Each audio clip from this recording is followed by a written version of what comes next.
காகத்தில இருந்து நமக்கு நிறைய வேறு பல செய்திகளும் கிடைக்கிறது. பாருங்கள் இன்னொரு செய்தி, எந்த காரியத்தையும் கொடுத்து சொல்லி போட்டு வாக்குறுதி கொடுத்துட்டு அதை வாக்குறுதிக்கு மாறு செய்யறது காகத்தினுடைய பண்பு. தாமதமாக எதையும் செய்வது என்பது காகத்துடைய பண்பு.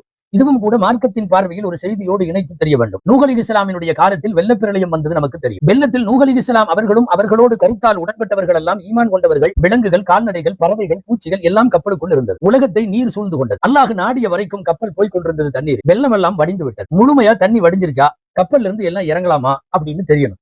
நூஹ் அலைஹிஸ்ஸலாம் என்ன செய்தார்கள்? கப்பல்ல இருந்து காகத்தை மட்டும் திறந்து விட்டு போய் பூமியில தண்ணி வடிஞ்சிருச்சான்னு பாத்துட்டு வா, நம்மளாம் இறங்கிடலாமான்னு பாத்துட்டு வா என்று அனுப்பி வைத்தார்கள். போன காகம் தண்ணீர் வற்றி விட்டதா என்று தகவல் அறிந்து வந்து நூஹ் அலைஹிஸ்ஸலாமுக்கு சொல்ல வேண்டிய காகம் கீழே இறங்கின உடனே ஒரு இறந்து போன உடலை பார்த்து, செத்து போய் கிடக்கிற ஒரு சவத்தை பார்த்த உடனே கொத்தி தின்ன ஆரம்பிச்சிருச்சு. அங்கேயே உட்காந்துருச்சு. அனுப்பிச்சுட்ட நூஹ் அலைஹிஸ்ஸலாத்துக்கு தகவல் சொல்லல.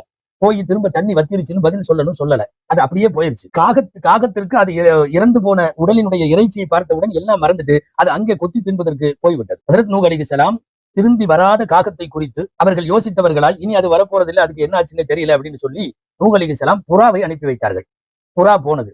போய் கரெக்டா கீழே பூமியில கால் வச்சது. இந்த கால் களிமண்ணிலே கால் வைத்தது. எதுக்குன்னு கேட்டா தண்ணி இல்ல, இந்த பாருங்க மண்ணுன்னு காட்டுறதுக்காக வேண்டி காலுடைய, நாம கெண்டைக்கால்னு சொல்றோம்ல, கணுக்கால்னு சொல்றோம்ல, அது வரைக்கும் ஈரமான மணலிலே கால் வைத்து விட்டு வந்தது. வரும்போது ஜைத்தூன் மரத்தினுடைய ஒரு மர சருகு, ஒரு மர நார், ஒரு சுள்ளி, அதை எடுத்துட்டு வந்துச்சு, வாயில கவ்விட்டு வந்தது. அது எதுக்குன்னு சொன்னா, நார்மல் ஆயிட்டாங்க, எல்லாம் சாதாரணம் ஆயிருச்சு, இதோ நான் சுள்ளி எடுத்துட்டு வந்திருக்கேன், ஜைத்தூன் மரத்தினுடைய சுள்ளி அப்படின்னு சொல்லி காட்டுச்சு. நூஹ் அலைஹிஸ்ஸலாம் துவா செய்தார்கள். காகத்திற்கு பத்துவா செய்தார்கள். நூஹ் அலைஹிஸ்ஸலாம் புறாவுக்கு துவா செய்தார்கள். இந்த துவாவோ என்னவோ, காகம் இன்றைக்கு வரை தள்ளி வைக்கப்படுகிற பிராணியாகவும், புறா என்றைக்கும் வீட்டிலும் மற்ற இடங்களிலும் வளர்க்கப்படுகிற செல்ல பிராணியாகவும் ஆகிவிட்டது. அது மட்டும் இல்ல, என்ன நூஹ் அலைஹிஸ்ஸலாத்தோட காக்கா மாதிரி போனது ஆள காணோம் என்று பேசுவார்கள். போயிட்டு ரொம்ப தாமதமா வந்தானோ, என்ன நூஹ் அலைஹிஸ்ஸலாம் காக்கா மாதிரி எப்ப அனுப்பிச்சுட்டு எப்ப வராங்கிற மாதிரி பேசுவாங்க. போய்விட்டு திரும்பி வராத, வேலையை சரியாக செய்யாத, வேலையை தாமதப்படுத்துகிற எல்லாருக்கும் அரபு மொழியில உதாரணமாக ஆயிடுச்சு காக்கா. மறுபக்கம் சொன்ன வேலையை சரியா செஞ்சு தண்ணி எல்லாம் வத்திருச்சுன்னு காட்டின புறாவுக்கு இறைவன் நிறைய வெகுமதிகளை வைத்தான். புறாவுக்கு அந்த கப்பல்ல நூஹ் அலைஹிஸ்ஸலாம் அனுப்பிச்சு விட்ட வரையும் கால்ல ஒரு வரை இருக்கும்ல, இப்பவும் பார்க்கலாம் புறாவுக்கு இருக்கும், அந்த வரை முதல்ல இல்ல.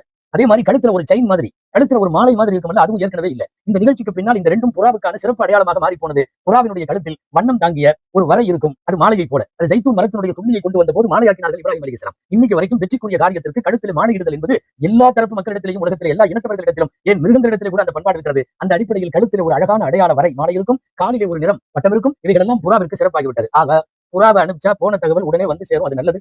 காகத்தை அனுப்பிச்சோம்னா திரும்பி வராது, அது தாமதமாகும், அது கெட்டது. இந்த ரெண்டு விஷயங்களும் காகத்தின் வழியாக வைத்து நூஹ் அலைஹிஸ்ஸலாமினுடைய வரலாற்றில் இருந்து நாம் தெரிய வரக்கூடிய செய்தி.